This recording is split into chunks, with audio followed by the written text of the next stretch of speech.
বিসমিল্লাহির রহমানির রহিম। আসসালামু আলাইকুম। আশা করি বাংলাদেশের রাজনীতি এখন উত্তাপ মোড় নিয়েছে। যে মোড়ের দিকে বাংলাদেশে একটি জাতীয় সরকার গঠন করার লক্ষ্যে একটি জাতীয় সংলাপ চলছে যমুনাতে, যার মূল ভূমিকায় পালন করছে ডক্টর ইউনূস। তিনি বাংলাদেশের উপদেষ্টা মণ্ডলীদের প্রধান উপদেষ্টা। তার একটা ফাঁদে বিএনপি, জামাত সহ সব দলের নেতাকর্মী যারা যারা যমুনাতে অংশগ্রহণ করতে গেছে সবাই একটা ফাঁদে পা দিয়ে দিয়েছে। সেক্ষেত্রে ডক্টর ইউনূস আগামী 2 থেকে 3 বছর থাকার একটা কৌশল অবলম্বন করছে। কারণ যদি দেশে কোনো বিশৃঙ্খলা না হয়, ভারতের সাথে যদি কোনো আক্রমণ মতন কোনো কথাবার্তা যদি না হয় এবং কোনো ভারতের বিরুদ্ধে বাংলাদেশকে ঐক্যবদ্ধ করে রেখে সে 2 থেকে 3 বছরে একটি প্রকল্প হাতে নিয়েছে।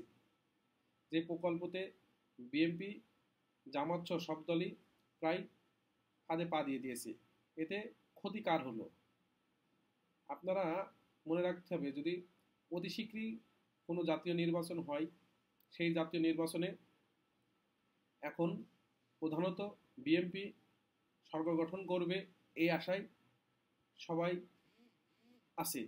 সেক্ষেত্রে বিএনপি যত লেট করবে, যত সময় নেবে, ততই বিএনপির জন্য ক্ষতিকর। এতে বিএনপির জন্য একটু উপকার করে দিচ্ছিল আওয়ামী লীগ।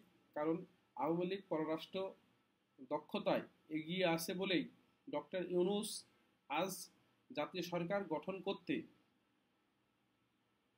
ব্যস্ত সময় পার করছে যমুনাতে। এই ব্যস্ত সময় পার কখনোই করতো না, কখনোই বিএনপি, জামাত এবং অন্যান্য দলদের ওইভাবে গ্রহণযোগ্যতা দিত না যদি জাতীয় পর্যায়ে কোনো চাপ তার উপরে না থাকতো। সেই সুযোগটাই কাজে লাগিয়ে এখন সে 2 থেকে 3 বছর থাকার একটা প্রকল্প হাতে নিয়ে নিয়েছে। সহজে বাংলাদেশের জাতীয় নির্বাচন আর হওয়া খুব কঠিন, এবং ভারত ও বাংলাদেশের সাথে যত খারাপ সম্পর্ক দীর্ঘমেয়াদী হবে, তত ইউনূস সরকারের দীর্ঘমেয়াদী এই বাংলাদেশে সরকার গঠন থাকার জন্যই ভালো হবে, এবং সেই প্রকল্পেই সে এগিয়ে যাচ্ছে। কারণ আগে আমেরিকা রাত্রিবেলা খেলা করতো, ব্যাট করতো, আমেরিকা এখন দিনই বেলা ব্যাট করছে। এই দিনই বেলা ব্যাট করার ক্ষেত্রে যে 6 মারার যে প্রকল্প আমেরিকা হাতে নিয়েছে, এতে ডক্টর ইউনূস 6 হয়ে যাবে। তাতে আর ডক্টর ইউনূস আমেরিকার ভালোবাসা, স্নেহ সব হারিয়ে ফেলেছে। এখন তার কাছে মূল পুঁজি কিভাবে ইন্ডিয়া এবং বাংলাদেশে হিন্দু এবং মুসলমানের মধ্যে একটি দাঙ্গা লাগিয়ে, একটি গ্যাঞ্জাম বাঁধিয়ে কীভাবে দীর্ঘমেয়াদী থাকা যায়, সে প্রকল্প হাতে নিয়েছে।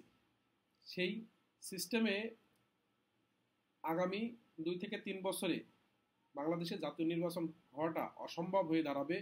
এবং যদি আওয়ামী লীগ কোনো চমক দেখাতে পারে, সেই চমকে আওয়ামী লীগ একটি নিরপেক্ষ ভোটে আওয়ামী লীগও নির্বাচন করতে আসবে, এবং তাতে বিএনপি, জামাত সব দলের অংশগ্রহণ থাকবে, এবং একটি সুষ্ঠু নির্বাচন হবে। এখানে কেউ কারোর বাধা দেবে না, সেখানে আওয়ামী লীগও থাকবে। সেক্ষেত্রে তাড়াতাড়ি কোনো নির্বাচন হতে যদি সম্ভাবনা হয়, তাহলে এই মাধ্যম দিয়ে হবে। তাছাড়া আর কোনোভাবেই বাংলাদেশে তাড়াতাড়ি জাতীয় নির্বাচন হওয়া সম্ভব না, এবং বিএনপি যত দেরি হবে, বিএনপি ক্ষমতায় আসার অনিশ্চয়তার দ্বার প্রান্ত পৌঁছিয়ে যাবে। সেক্ষেত্রে আমেরিকা ডক্টর ইউনূসকে আগে আশ্রয় দিত, স্নেহ করত, ভালোবাসত। এখন আর আমেরিকা স্নেহ, ভালোবাসা, আশ্রয় কোনোটাই দিচ্ছে না।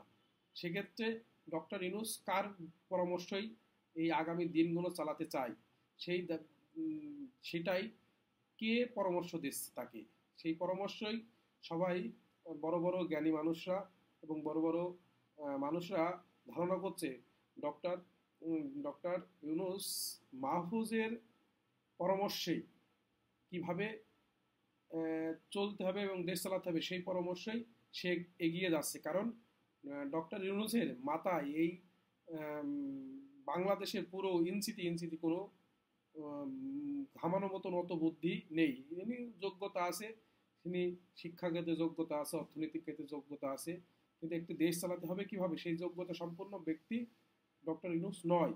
সেই ক্ষেত্রে তার চাহিদা ছিল, তার ইচ্ছা ছিল সে কোনোদিন এই চেয়ারে বসবে, এই প্রধান হবে, তার ইচ্ছা পূরণ হয়েছে। এখন যখন দেখবে সবচেয়ে খারাপ সময়, সবচেয়ে খুব কঠিন সময় চলে গেছে, সে বাইরের দেশের সে চলে যাবে, যে কোনো মূল্যে সে চলে যাবে। কিন্তু এই যে উপদেষ্টা মণ্ডলী আছে এবং যারা ছাত্রনেতা আছে, যারা এটা পড়ছে, তাদের অবস্থানটা কি হবে তারা তারা নিজেরা বুঝবে। সামনের দিন বাংলাদেশে অনেক ভয়ঙ্কর দিন আসছে এবং এই জাতীয় ঐক্যবাদে ইন্ডিয়ার ইন্ডিয়ার সাথে হেরাগ্যাঞ্জাম না করে একটি 3 মাসের মধ্যে একটি জাতীয় ইলেকশন যদি দিয়ে দিত, তাতে বিএনপি জামাতের উভয়ের ভালো হতো। আওয়ামী লীগ ইলেকশন করতো, যদি আওয়ামী লীগের জনপ্রিয়তা থাকতো তাহলে আওয়ামী লীগ কিছু করতো, যদি না পারতো যে সরকার আসবে আওয়ামী লীগের যদি কোনো নেতাকর্মী অন্যায় করে থাকে তার বিচার আইন প্রক্রিয়া হিসেবে থাকবে। এখন হাইকোর্টের আইনও মানা হয় না, এটাই হলো দুঃখজনক দেশ। আর সর্বোচ্চ আদালতের আইনও মানা হয় না এই দেশে।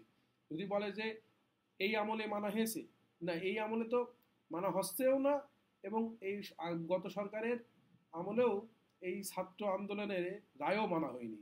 এই জন্যই বাংলাদেশে আদালত, আইন আদালত হিসাবে এখন আর মানছে না কেউ। এখন সবাই ক্ষমতাসীন লোক, সবাই সবার মতন ক্ষমতা নিয়ে আসে।